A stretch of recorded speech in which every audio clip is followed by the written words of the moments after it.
నమస్తేనా? నమస్తే సార్. నీ పేరేనా? నా పేరు వెంకటరాముడు. గట్టిగా వెంకటరాముడు నా పేరు. ఎవరన్నా? మాది వేముల సార్. మండలం? మండలం ఎర్రవల్లి. జిల్లా? అలా జోగులమ్మ, గద్వాల్ జిల్లా. గద్వాల్ జిల్లా. జోగులమ్మ గద్వాల్ జిల్లా మాది. నువ్వు వేసిన వెరైటీనా?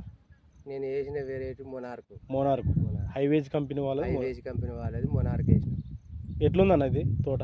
దిగుబడి బాగుంది, పంట బాగుంది. వర్షాలు ఎక్కువ పడినా తట్టుకునగలిగింది. వైరస్ లేకుండా అన్నీ లేకుండా అన్నీ బాగుండేవి. మార్కెట్కి తీసుకొని పోతే కూడా ఏమి ఇత్తనమని అన్నారు, మొనార్క్ అని చెప్పినాము.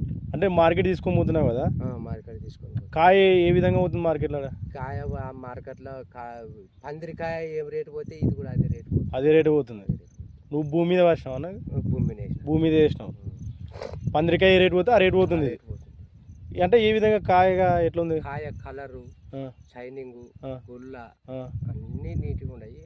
చాలా మంది రైతులు బాగుంది ఇత్తనం అని చాలా మంది రైతులు కూడా అడుగుతున్నారు. కాయ ఇత్తనం చూడని చెప్పి నేను రైతులు కూడా చెప్పాను. అవును, కాయ కానీ కలర్ కానీ సైజ్ కానీ చాలా బాగుంది అని అధిక మంచి రేటు పోతుంది. దిగుబడి బాగా వస్తుంది.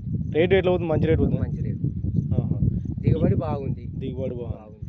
ఈ సంవత్సరం వర్షాలు ఎక్కువ ఉన్నా వర్షాలకి తెగులు కానీ వైరస్ కానీ ఎక్కడ రాలేదంటున్నావు. తట్టుకేంది. ఇప్పుడు నువ్వు వేసి ఎన్ని నెలలు అయిందన్నా? నేను వేసి 3 నెలలు అయింది సార్. 3 నెలలు అయింది. ఎన్ని కోతలు తెంపినావు? ఇప్పుడు ఒక 30 కోతలు తెగింటే సార్. 30 కోతలు తెంపినావు. ఇంకా 30 కోతలు రావచ్చా? రావచ్చు సార్. ఇంకా 30 కోతలు వస్తాయి. అంటే ఇంచుమించు నీకు డిసెంబర్ దాకా రావచ్చు తోట. సరే, ఈ వర్షాలకి అనుకూలమైన ప్రభావాల వల్ల తోట ఇంకా చెక్కు చెదిరలేదు అంటున్నావు. సరే, నీకు నచ్చిందనా? నచ్చింది. 10 మంది రైతులైనా వేసుకోవచ్చా? బాగుంటుంది. సరే ఓకేనా, థ్యాంక్ యూ.